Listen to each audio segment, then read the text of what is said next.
इस वीडियो में हम बात करने वाले हैं आरएसएस फीड के बारे में।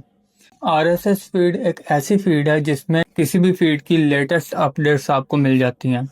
फर्स्ट ऑफ ऑल हम बात करेंगे आरएसएस फीड ट्रिगर की। फर्स्ट ऑफ ऑल ये मोड के अंदर आपने ये देखना होता है कि ये आपका जो वर्क फ्लो कितनी कितनी देर बाद ट्रिगर हो।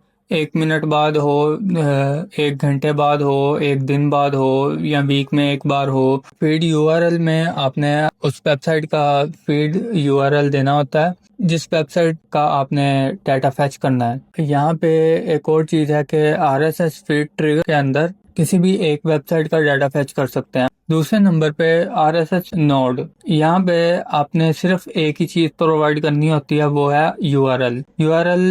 अब दो तरह के हो सकते हैं। कुछ वेबसाइट होती हैं जो आपको फीड यूआरएल अलाउ नहीं करती, उसके लिए यूआरएल डिफरेंट होगा, और अगर कोई वेबसाइट अलाउ करती है तो उसके लिए यूआरएल डिफरेंट। यहाँ पे आरएसएस फीड नोड के अंदर जो यूआरएल है, मैंने ये डायरेक्ट वेबसाइट का दिया हुआ है, और अगर डायरेक्ट फैच नहीं हो रहा डाटा तो आपने यूज़ करना है ये वाला यूआरएल http://news.google.com/rss/search?q=site: आगे उस वेबसाइट की डोमेन। अब हम बात करते हैं वर्क फ्लो के बारे में। इस वर्क फ्लो में हमारे पास मल्टीपल वेबसाइट थी, तो हमने आरएसएस फीड ट्रिगर यूज़ किया। अब इसके अंदर जो आप फर्स्ट नोट के अंदर यूआरएल देख रहे हो, ये गूगल वाला है।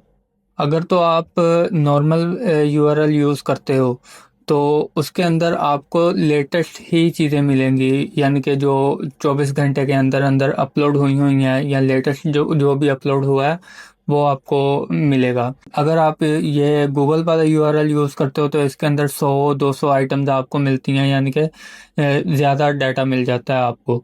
ज़्यादा से मुराद पुराना डाटा भी आपको मिल जाता है। इसके बाद मैंने यूज़ किया हुआ है ये कोड नोड, जो लास्ट 24 घंटों के अंदर अब पब्लिश हुआ है, वो हम सेपरेट कर रहे हैं। उसके बाद इस सारे डाटा को हम मर्ज कर रहे हैं मर्ज नोड के साथ। मर्ज के बाद हमने यहाँ पे कोड नोड यूज़ किया हुआ है जिसमें हम जितना भी डुप्लीकेट डाटा है उसे रिमूव कर रहे हैं। इस कोड नोड के बाद हम यहाँ पे अब इसको कैटेगरी दे रहे हैं कि हमारा ये जो डाटा है किस कैटेगरी के अकॉर्डिंग है। तो यहाँ पे कैटेगरी देने के बाद हम यूज़ कर रहे हैं स्विच नोड। ये तो हो गया कंबाइन वर्क फ्लो। इसके अंदर अगर हम सेपरेट देखें स्विच नोड के बगैर, तो हमारे पास बेसिकली यहाँ पे हमने स्विच नोड इस वजह से यूज़ किया क्योंकि हमारे पास ये जो वेबसाइट थी वो सेम थी, और सेम के अंदर से ही जो डाटा आ रहा था उसे हमने कैटेगराइज करना था, तो फिर उसकी समरी तैयार करके देनी थी। यहाँ पे वेबसाइट अब अलग अलग हैं, इसके लिए सारी अलग वेबसाइट्स हैं, इसके लिए अलग वेबसाइट्स हैं, इसके लिए अलग वेबसाइट्स हैं। वहाँ पे इन तीनों वर्कफ्लो उसको कंबाइन करके बनाया हुआ था, तो यहाँ पे हमने इसे सेपरेट कर दिया है। यहाँ पे मर्ज नोड के बाद कोड नोड आ गई जिसमें हम डुप्लीकेट रिमूव कर रहे हैं।